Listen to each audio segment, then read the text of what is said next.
ভাইরা আমার, বাবা মার সম্পদে ছেলে মেয়ে সবার অধিকার আছে না নাই? কোরআনে আল্লাহ তাআলা সবার অধিকার বর্ণনা করেছেন না? এখন মুশকিল হলো, বোনদেরকে অনেক সময় ভাই বিয়ে দিয়েছেন, ভাই বিয়ে দিতে গিয়ে অনেক খরচ করেছেন। যদিও ইসলামের নির্দেশ অনুযায়ী বিয়ে যদি হয় তাহলে মেয়েদের বিয়ে দিতে খরচ হবে না, বরং আরো টাকা পাবে, মহরের টাকা। ঠিক না ভাই? ঠিক। আমাদের দেশের সিস্টেম এমন উল্টাইছি আমরা, যে মেয়ে বিয়ে দিতে হলে বেচারার আরো টাকা খরচ করতে হয়। আমার দেশে প্রায় শোনা যায় যে কোনো কন্যাদায়গ্রস্ত পিতা তিনি এসে সহযোগিতা চাচ্ছেন, আমার মেয়েটা বিয়ে দেবো, একটু সাহায্য করেন। অথচ হওয়ার কথা ছিল উল্টা, কোনো ছেলে বলবে যে আমি বিয়ে করব, মহরের টাকা না, আমার একটু সাহায্য করেন। হওয়ার কথা ছিল সেটা। এখন যারা ছেলে হয় তারা এমন এক বীর বাহাদুর হয় যে তাদের কোনো টেনশন নাই, টেনশন সব মেয়ের বাবার। আরে ভাই, মেয়ের বাবা তো আস্ত একটা মেয়েকে ছোট থেকে বড় পর্যন্ত করেছে, এর পিছনে লক্ষ লক্ষ টাকা খরচ করেছে, মেয়েটাকে তুলে দিয়ে দিবে ছেলের বাড়িতে। এই ছেলে এই মেয়ে নিতে হলে অনেক মূল্য দিতে হবে, তাকে ওয়ালিমা খাওয়াতে হবে, তাকে মহর পরিশোধ করতে হবে, মেয়ের বিয়ের বাজার করতে হবে, শ্বশুর বাড়িতে মিষ্টি নিতে হবে, তার অনেক কাজ আছে, খরচ আছে। আর মেয়ের বাপের তো কোনো খরচ নাই, সে তো মোচে তাও দিয়ে বসে বসে খাবে, মহরের টাকা নিবে। হওয়ার কথা ছিল এটা, আমরা এটাকে উল্টায় ফেলেছি, যার কারণে মেয়ে বিয়ে দিতে উল্টা মেয়ের বাবাকে মানুষের কাছে হাত পাততে হয়, গরিব মানুষদেরকে। ঠিক না ভাই? ঠিক। এই সমাজের অপসংস্কৃতি আমাদেরকে রুখতে হবে ভাইরা আমার। শুধুমাত্র নামাজ কালাম পড়ে আল্লাহর কাছে নাজাত পাবেন না। আপনি বিয়ে করেছেন, শ্বশুর বাড়ি থেকে যৌতুক নিয়েছেন, কৌশলে ছলে বলেন যে শ্বশুর খুশি হয়ে দিয়েছে। খুশি হয়ে আমাকে তো দেয় না, আপনাকে কেন দেয়? আপনার শ্বশুর খুশি হয়ে আপনাকে যে খাট কিনে দিছে, কই আমাকে তো একটা খাট দিল না যে হুজুর আপনার একটা খাট কিনে দিই। আচ্ছা আমি না হুজুর, মানুষ আমাকে দিবে, আর অন্যদেরকে তো দেয় না। ভাইরা আমার, এগুলা কৌশলে বলে যে শ্বশুর বাড়ির খুশি হয়ে দিছে, ওনাদের মেয়েকে ওনারা দিছে।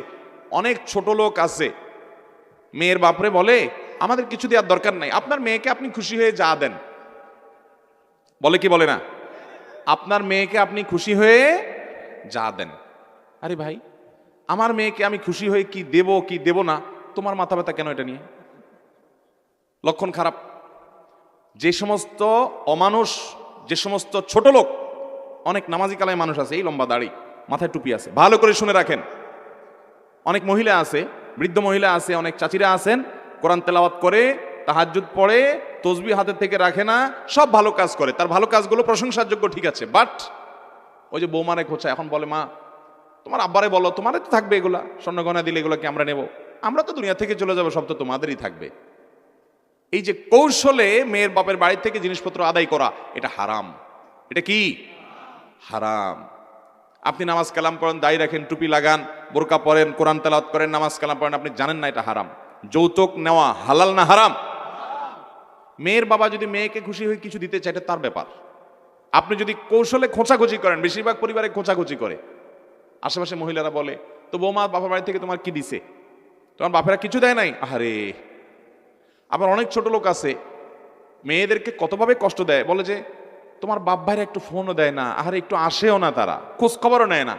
আমার বাপ ভাই আমার খোঁজ খবর যদি না নেয়, আমার কষ্ট লাগবে, এটা আমার ব্যাপার, তোমার এত চুলকায় কেন? মনে রাখবেন, বৌমাদেরকে যারা ভাবে কষ্ট দেন, ভাবিদেরকে কষ্ট দেন, যে সমস্ত ননদেরা আশেপাশ থেকে, আপনারা জানেন না এটা আপনারা কবিরা গুনাহ করছেন। আপনারা কবিরা গুনাহ করছেন, আপনার কোনো আমল কুলাবে না, মানুষের হক নষ্ট করছেন। তার বাপ মা, তার ভাইরা যদি তার খোঁজ খবর না নেয়, তারা আল্লাহর কাছে গুনাহগার হবে। আপনি এই কথা বলে ভদ্র মহিলাকে কষ্ট দিবেন না, তার কষ্ট আরো বাড়াবেন না। আপনি বরং তাকে পারলে বুঝাবেন যে বৌমা, সব মানুষ একরকম হয় না। আরে তোমার বাপ ভাই খোঁজ খবর না নিলে কি হয়েছে? আমরা কি হারাই গেছি নাকি? আমরা তোমার খোঁজ খবর নেবো ইনশাল্লাহ। মানুষের মতো মানুষ হলে এরকম করবেন, আর অমানুষ হলে, নোংরা চিন্তার মানুষ হলে খোঁচাখুচি করবেন, বলবেন তোমাকে তো তোমার বাপ ভাই খবর নেয় না। কেমন মানুষ তারা? অমানুষ তারা। ওই বেচারের এমনি মনে কষ্ট। ভাইরা আমার, পরকে আপন করার মতো কঠিন কাজ আল্লাহর জমিনে খুব কম আছে। আপনাকে যদি আমি দাওয়াত দিয়ে বলি আমার বাড়িতে গিয়ে 2-4-10 বছর থাকেন, খান, কাজ করবেন আর খাবেন, আপনাকে ধরে বেঁধেও আমি রাখতে পারবো না, কারণ আপনি নিজের বাড়িতে থেকে শান্তি পান। একজন মেয়ে নিজের বাপের বাড়ি ফেলে রেখে এসে আপনার বাড়িতে আসছে, আপনার চরিত্র হেফাজত করছে, আপনার বাড়িতে আপনার খেদমত করছে, কাজ করছে।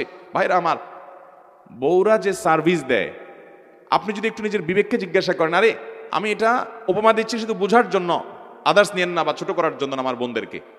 আপনার বাসায় একজন কাজের লোকও যদি থাকে, তাকে পেটে ভাতে খাওয়া থাকা দেওয়ার পর উল্টা আরো বেতন দিতে হয়। ঠিক না ভাই? ঠিক।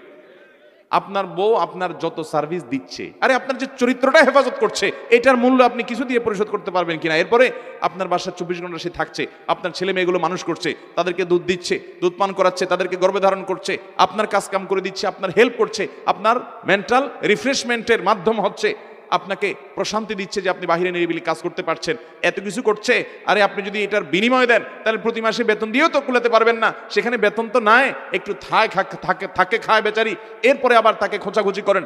এর চাইতে ছোট লোক, এর চাইতে নিকৃষ্ট লোক এবং স্বার্থপর খারাপ মানুষ আল্লাহর জমিনে হতে পারে না। অতএব যৌতুকের বিরুদ্ধে আমরা দাঁড়াবো তো সবাই। যুবকরা জাগতে হবে, জাগতে হবে। মুশকিল হলো আপনারা এগুলো বলতে গেলে মুরব্বীরা বলবে, দেখছো এই যুবক এখনই আজকালকার কি কলিকাল আসছে, শুধু শ্বশুরবাড়ির দিকে টানে, বইয়ের দিকে টানে, বলবে ঠিক না? বলুক সবাই। আমি ন্যায়ের উপরে থাকলে কে কি বললো এসব পরোয়া করার টাইম। যুবকরা জাগবেন তো ইনশাল্লাহ। মুরব্বীরাও আল্লাহকে ভয় করেন, খবরদার। বৌমাকে নিজের মেয়ের মতো দেখবেন এবং তাকে আপন করবেন, তাদেরকে কষ্ট দিবেন না, শ্বশুরবাড়ি থেকে যৌতুক আদায় করবেন। এবার মূল প্রশ্নে আসি।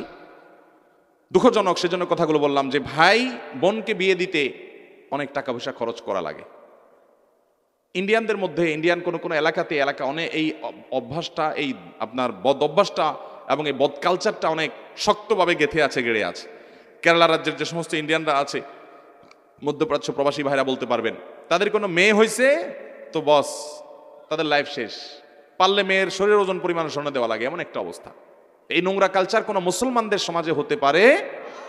এখন কথা হলো, ভাই তিনি জমি জমা বিক্রি করে টাকা পয়সা দিয়ে বোনকে বিয়ে দিয়েছেন, অথবা বাবা তার মেয়েকে বিয়ে দেওয়ার জন্য অনেক খরচ করেছেন, তাই বলে বাবার সম্পদে, পরিত্যক্ত সম্পদের ভাগ হিসেবে ওই মেয়ে পাবে না, এরকমটি করা যাবে না।